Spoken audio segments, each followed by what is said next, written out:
चलिए आप सर, बड़े दिनों के बाद आपका दूसरा घर आए हैं आप। देखिए, बेंगलोर, मैसूर, कर्नाटक मेरे लिए वो जगह है जहाँ पर मैं बड़ा हुआ, पढ़ा, सीखा और बहुत अच्छे अनुभव मिले। और उसका परिणाम ये हुआ कि आज हम लोग राजनीति में जो समझ रखते हैं वो मैसूर, कर्नाटक इसलिए है क्योंकि यहाँ पर 12th के बाद जो पढ़ाई हुई, जो ग्रूमिंग हुई, जो नॉलेज मिली, उसका लाभ मुझे आज भी मिल रहा है। क्योंकि ये स्टार्टअप का हब है बेंगलोर। एक जमाना था कि हमारे साथ जितने भी बच्चे पढ़ते थे वो सॉफ्टवेयर इंजीनियर, बाहर जाने का सिलसिला, भारत से बाहर जाना, या उस समय ग्रो हो रहा था ये सेक्टर। तो आज जब हम लोग यहाँ आए हैं, हालांकि कल हम और आप सब लोग मिलेंगे भी, स्टार्टअप को लेकर के विजन इंडिया,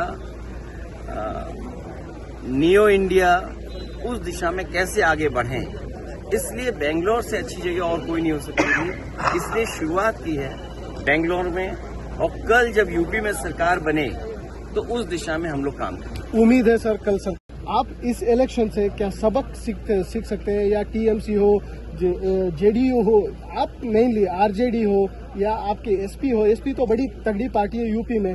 क्या एक सबक है कि किस दिशा में जाना चाहिए नेक्स्ट इलेक्शन में?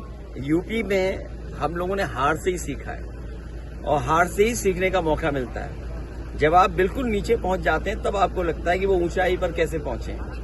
हम हारे थे, मुझे याद है हमें 5 सीट मिली थी, मैं सरकार नहीं बना पाया, और उसके बाद डबल इंजन, उन दोनों डबल इंजनों को हमने हराया, और ऐसी ऐसी सीटें वो हारे हैं अभी भी शायद वो कल्पना नहीं कर सकते। अभी बिहार की जीत यूपी की जीत को बराबरी नहीं कर सकता। यूपी की जीत अलग जीत है, बिहार की जीत अलग जीत है। आप बिहार जीत सकते हैं, लेकिन यूपी की जो हार हुई है उसको अभी हार में जीत में बदलने में समय है। उसके लिए हम लोग तैयार हैं। असेंबली इलेक्शन बहुत दूर नहीं है। बिहार के इलेक्शन के बाद लगता है रीजनल पार्टीज की जो उम्मीद है वो हार चुकी है शायद। नहीं, देखिए, आरजेडी आपके दोस्त पार्टी है, संगीत साथ में कांग्रेस है, आप सारे अलायंस है। बिहार के इलेक्शन आपको कहीं लगता है कि रीजनल पार्टीज के बड़ा ठोस पहुंचा हुआ? चुनाव हार जीत और उसे सीख मिलती है।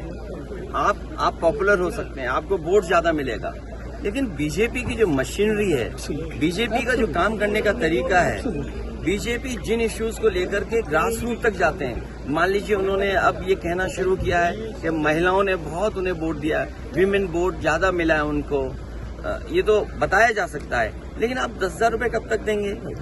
आप सम्मान का जीवन नहीं देना चाहते हैं। अच्छा, उन महिलाओं को आप 10,000 दे रहे हो जिनके पति, परिवार के लोग एक साथ नहीं रह सकते। तो दुख की बात यह है कि बिहार, यूपी वो स्टेट है जहाँ के सबसे ज्यादा लोग बाहर जाते हैं, वो अपने परिवार को छोड़ के जाते हैं। परिवार के साथ परिवार की तरह रहें, उसके लिए सरकार काम नहीं कर रही है। बस 10,000 रुपए दे करके वोट ले लिया, बाद में जैसे और स्टेटों में इन्होंने किया है कि नंबर्स कम कर देना है, बाद में नियम बना देंगे, रूल्स बना देंगे, बाद में पता लगा कि उतनी हमारी माता बहनों को मदद नहीं मिली। महाराष्ट्र में भी सेम महाराष्ट्र में और किसी स्टेट में इसी तरह का काम होता है। आप कैसे रीड करते हैं सर?